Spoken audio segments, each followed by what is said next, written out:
Millions of men 45 or older may have low T.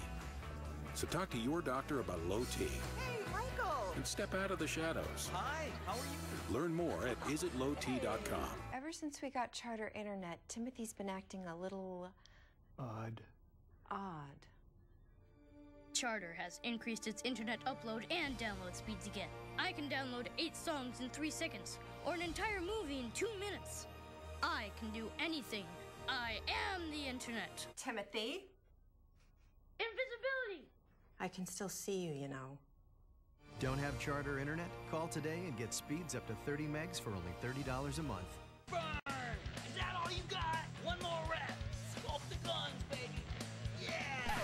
How about a real gym for real people? How about Grand Traverse Athletic Club, the gym with the most up-to-date fitness equipment in the area, featuring large cardio and weight room, racquetball, volleyball, great classes, personal training, and much more. Sign up now for our holiday special and get a 1-year membership for only $150. Add unlimited classes for an additional $99. Grand Traverse Athletic Club, just down from Art Van on Park Drive.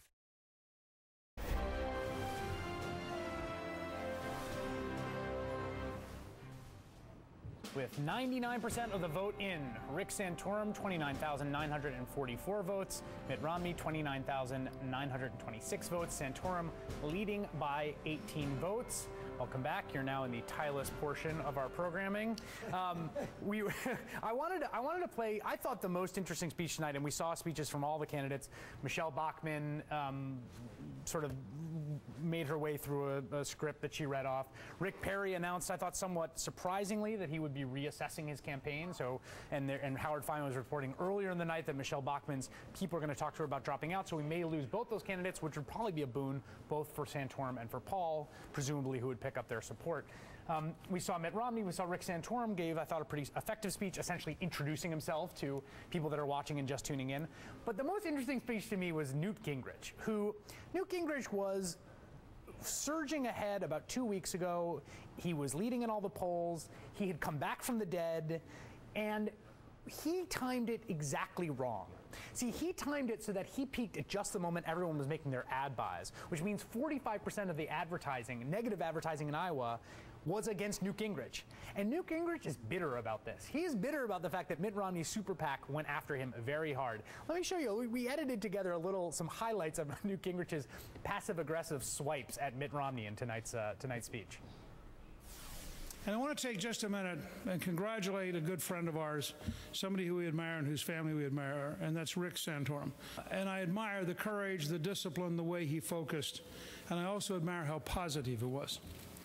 I wish I could say that for all the candidates. Whether this party wants a Reagan conservative who helped change Washington in the 1980s with Ronald Reagan and helped change Washington in the 1990s as Speaker of the House, somebody who is into changing Washington, or we want a Massachusetts moderate who, in fact, will be pretty good at managing the decay. Every one of us should remember, it's part of what made these negative ads so shameful. Every one of us should remember, this process survives because young men and women risk their lives to allow us to do this. We should act worthy of them.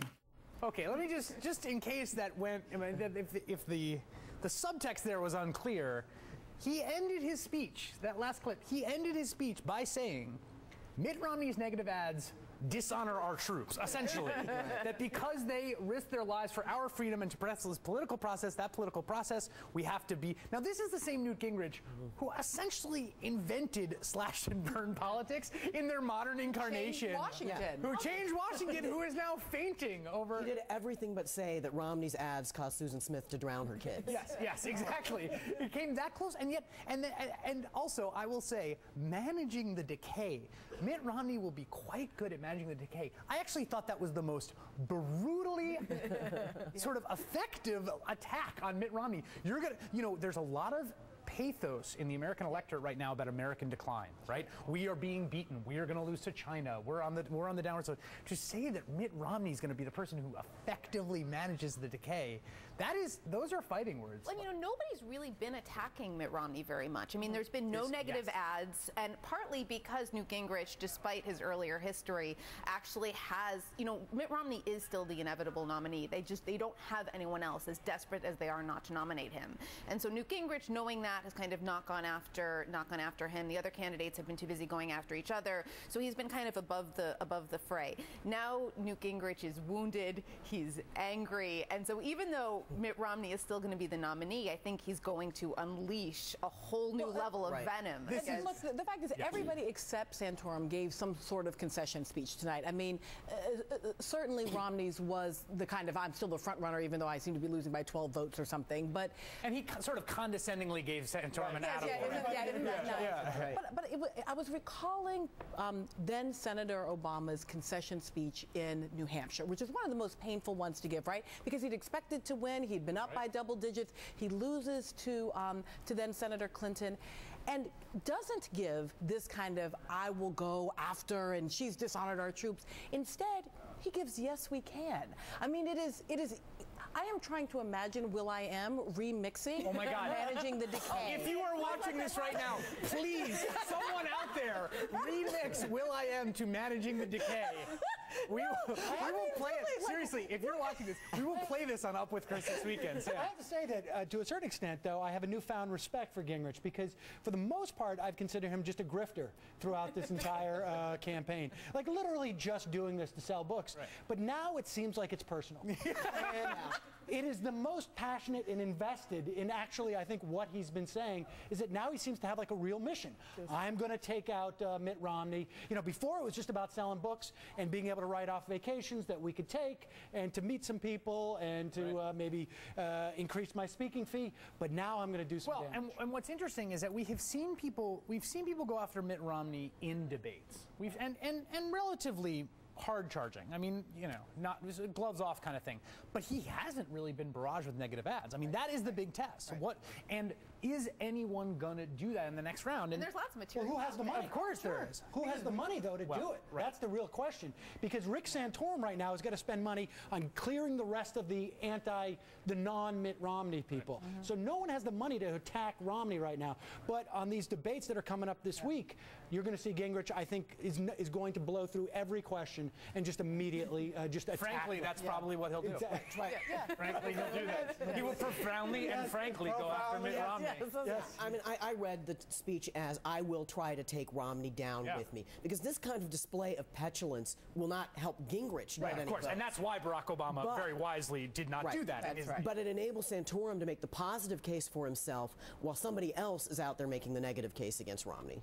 Once again, the race right now, even at this late hour, well into, what are we, Wednesday morning, is too close to call. There's about, 18 votes separating Rick Santorum and Mitt Romney. Rick Santorum up with 29,944 votes. Mitt Romney, 29,926 votes, 23 votes shy of his 2008 mark.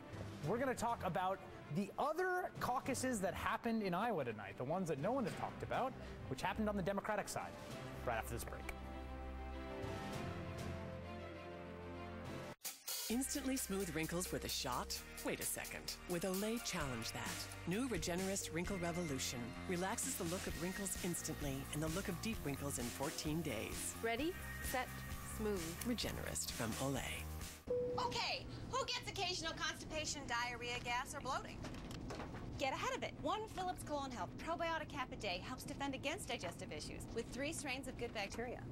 Hit me! Live the regular life. Phillips. Today, this tiger and her cubs found a camera set up by World Wildlife Fund. But all too often, they encounter something less friendly. Poachers killing them for their skin and bones, and deforestation wiping out their hunting and breeding grounds. There may be as few as 3,200 wild tigers left in the world. We need your help before they all disappear forever. Using the latest science, World Wildlife Fund works to stop poachers and save amazing wildlife like the tiger. But we can't do it without you. For just $8 a month, you can symbolically adopt a tiger, and you can help save them and other endangered species and their habitats. To adopt, go online now to mywwf.org or call 1-800-281-2344 and receive your free adoption kit. Tigers like these are running out of time. Please go online or call now to help save them. I wish my patients could see what I see. That over time, having high cholesterol plus diabetes, or high blood pressure, or family history of early heart disease can put them at increased risk for plaque buildup. And they'd see that it's more important to get their cholesterol where their doctor wants. And why for these patients, when diet and exercise alone aren't enough, I prescribe Crestor. Adding Crestor lowers bad cholesterol by up to 52% and is also proven to slow plaque buildup. Crestor is not right for everyone, like people with liver disease or women who are nursing, pregnant, or may become pregnant. Simple blood tests will check for liver problems. Tell your doctor about other medicines you're taking, or if you have muscle pain or weakness, that could be a sign of a rare but serious side effect. Is your cholesterol where your doctor wants? Ask your doctor if Crestor is right for you. If you can't afford your medication, AstraZeneca may be. If you're the mother of a child with behavior problems, I'd like to talk to you. My name is Janet Lehman, and I'm a behavioral therapist and a mom. I know what it's like when the child that you love becomes a defiant, out-of-control child who disrespects you. That's why my husband James and I created the Total Transformation, the program that tens of thousands of moms are now using to turn around their child's behavior. If you've heard about the Total Transformation and wondered if it will work for you, now you can try it for free. I'm willing to give away 1,000 programs today for free. All you need to do is get the program and let us know how it works for you. We'll let you keep it for free. I know the Total Transformation works because I used these techniques with my own son and with troubled kids for over 30 years. Let me prove to you that it works by giving you the program free. Call the number on your screen now to get the Total Transformation free.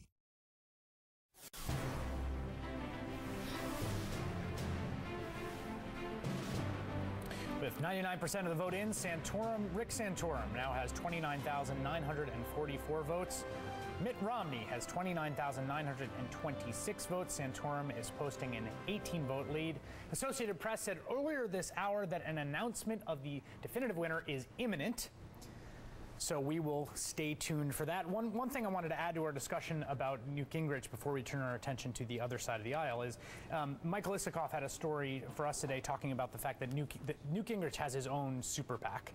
And that super PAC has been, in deference to Newt Gingrich's stated desire not to go negative, has been doing mostly positive ads. And in an interview with Michael Isikoff, the head of the super PAC said, oh, well, we're going to turn things around here. So we could see from that super PAC coming into New Hampshire, we could see those negative ads start to flow. All right, so the story that people aren't talking about tonight, and it's understandable because there was nothing on the line, the Democrats had a caucus tonight as well. And I was struck by the fact that the turnout in the Republican caucus is going to be somewhere north of about 100,000 or so. The Democratic caucus had 25,000 people turn out. Now, that's not 100,000, but that's 25,000 people who on a Tuesday night in the middle of winter in Iowa, for no discernible reason, I mean, no discernible reason in the sense that there is nothing at stake. The president will be the nominee of the Democratic Party, came out, and there was pictures I saw from some of the Obama organizers of packed rooms. And I know that, you know, I should say full disclosure, my full disclosure, my brother works for the campaign in Nevada, and I know from him and other people I know in the campaign, they are staging this shadow organizing enterprise. Jeff Salaney had a piece in the New York Times about the best organized candidate in Iowa being Barack Obama, and I think it's something that we sort of forget about because all the attention is there, that even though there isn't the rush that everyone had that night feeling watching the 2008 results in Iowa and all of that.